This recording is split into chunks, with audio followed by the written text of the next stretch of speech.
because the residents who carried them around did not stick the flyers under the doors of the students.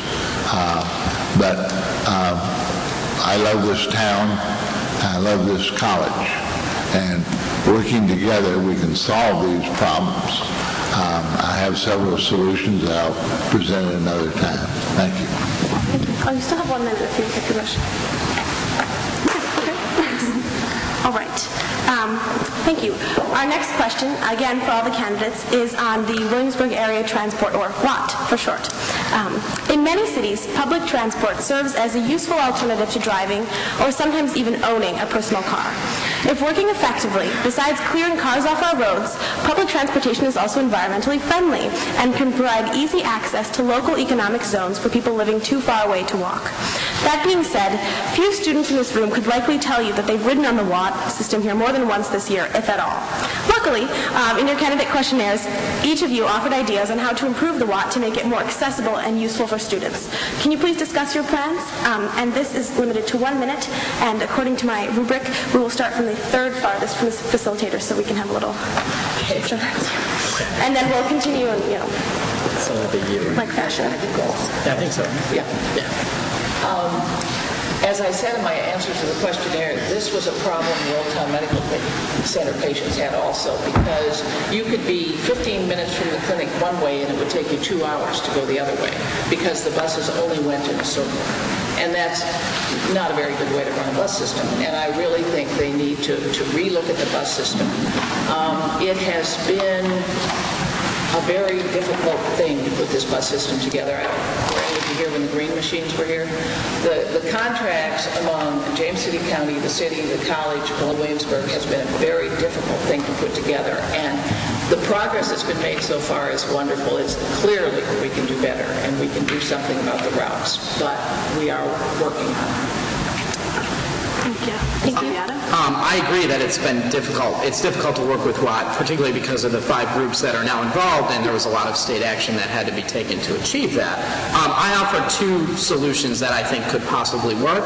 The first is that the routes on WAT frequently become delayed, and I know this because over the summers, I don't have many friends here because most of them go home, and I am forced to ride the buses because I don't own a car. And routes frequently become delayed at the transportation center for sometimes 30 minutes or more, which is extremely problematic for all the bus riders who really just want to get around. And then if the buses become delayed at one location, they're delayed at every location. So I think that's a problem. The second thing I would say is talk about what I believe was in the city's goals and objectives for this biennial, which is more continuous routes from places like Merchant Square to the shopping center, or hopefully to High Street when that gets built, so we can encourage people to stay in Williamsburg to shop and spend their tax dollars here and make it economically viable for students to easily get around. Thank you. Thank you. And as part of the WAT arrangement that brought together the College of William and Mary's bus system, the James City County Transit, Colonial Williamsburg's bus system, the tourism shuttle, we've achieved a level of ridership that is really significant, and that has allowed us to take advantage of state and federal funds that individually and independently could not have occurred. The challenge then, though, is you're dealing with multiple constituencies with one system, and you have to meet those needs. I fully support a complete internal WAT analysis, which I know happens to some degree on a regular basis, but looking at what works and what is not working with WAT and where those bottlenecks or holdups are. And then also an analysis from the student population about why don't students ride the WAT system, where do they need to go that they're not getting, when do they need to get there that they can't do it. The challenge here, though, is that the student fees are going to help support the college's contribution to the WAT system, and so there needs to be some balance there between the level of service and the threshold that students are going to be willing to pay in order to make that service possible. Thank you. Thanks. Mr. Granger? Thank you. This is a problem I've been working on since the 70s. In the 70s and 80s, often the routes did not meet. They were run by different services, and trying to get them to all come together has been a real yeoman's job. And we've accomplished a whole lot. but there's more to be accomplished. We do not need to look at it from a dollars and cents standpoint. This community is very wealthy, and we need to look at it as a service to the people who live here. The employees of the various businesses, the routes are sometimes shut down on Saturdays and Sundays and holidays. The routes don't always go to where the people want to go and need to go. We should expand the routes. We should expand the service. We should have more routes and be able to go where the customer wants to go. It's not a dollar and cents issue. We need to provide the service to our people. Thank you. Thank you. Sorry. So I still have a minute left over. Mr. Wheel. Yes, it sounds like it's a very complicated issue. There's a number of agencies involved, but I would say very basically, if service does not run on time, it won't be used. So we really have to work on that people can count on the transportation. I had a friend who took the train to Richmond for a job, took the Amtrak, but had to stop doing so because he could not count on getting to work on time. So this is a service that would be used a lot more, I'm sure, if we had that, if you could count on it.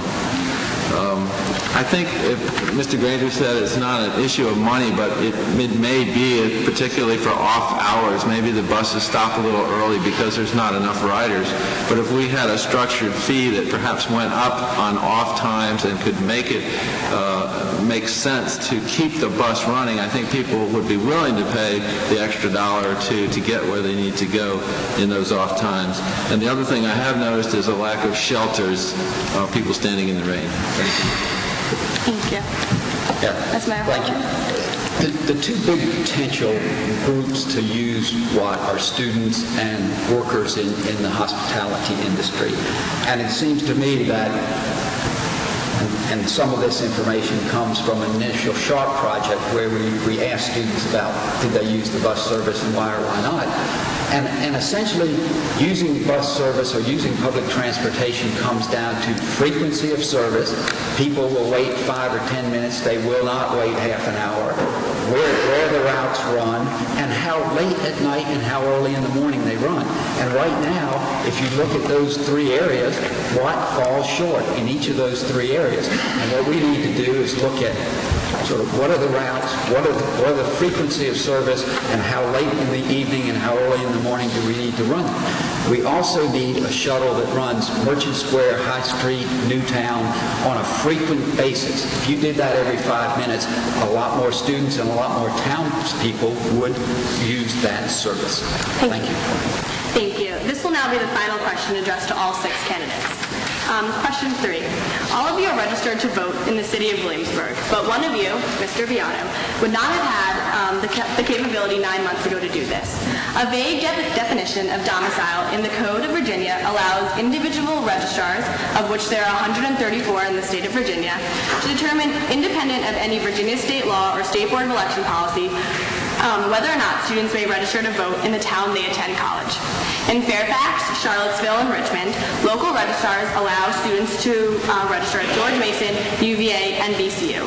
However, in Bradford, Blacksburg, and Fredericksburg, local registrars have put up various roadblocks and or policies that prohibit students at Radford, Virginia Tech, and Mary Washington from registering to vote there.